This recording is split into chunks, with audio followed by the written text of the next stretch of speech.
Drona coaching 2026 സ്വാഗതം. കഴിഞ്ഞ വീഡിയോയിൽ നമ്മൾ നാഡീവ്യവസ്ഥയെക്കുറിച്ച് പഠിച്ചു.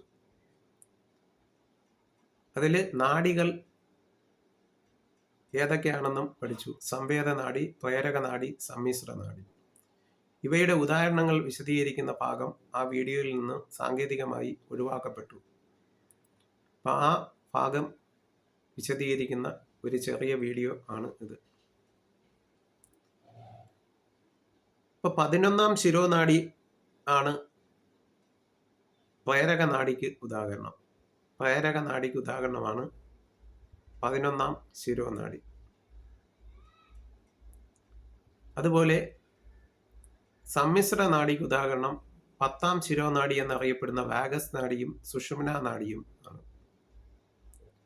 സുഷുമ്നാ നാഡി, 10ാം ശിരോനാഡി എന്നറിയപ്പെടുന്ന വാഗസ് നാഡി എന്നിവയാണ് സമ്മിശ്ര നാഡികൾക്ക് ഉദാഹരണം എന്ന് പറയുന്നത്.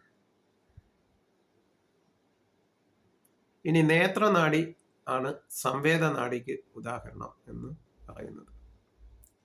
അതുപോലെ നാഡീയ ആവേഗങ്ങളുടെ പ്രസരണത്തിന് സഹായിക്കുന്ന അയോണുകളെ ആണ് പോസിറ്റീവ് ചാർജ്ഡ് അയോണുകൾ എന്ന് പറയുന്നത്.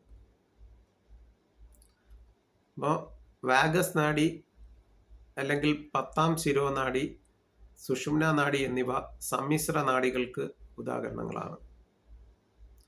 സംവേദ നാഡിക്ക് ഉദാഹരണമാണ് നേത്രനാഡി എന്ന് പറയുന്നത്. അതുപോലെ 11ാം ശിരോനാഡി ആണ് പ്രേരകനാഡിക്ക് ഉദാഹരണം എന്ന് പറയുന്നത്. ഈ നാഡീയ ആവേഗങ്ങളുടെ പ്രസരണത്തിന് സഹായിക്കുന്ന അയോണുകൾ പോസിറ്റീവ് ചാർജ്ഡ് അയോണുകൾ എന്നാണ് പറയുന്നത്. ഇപ്പോൾ കഴിഞ്ഞ വീഡിയോയിൽ വരാത്ത ഭാഗമാണ് ഇത്. സാങ്കേതികമായി ഇത് അതിൽ ഉൾപ്പെടുത്താൻ കഴിയാതെ വന്നു.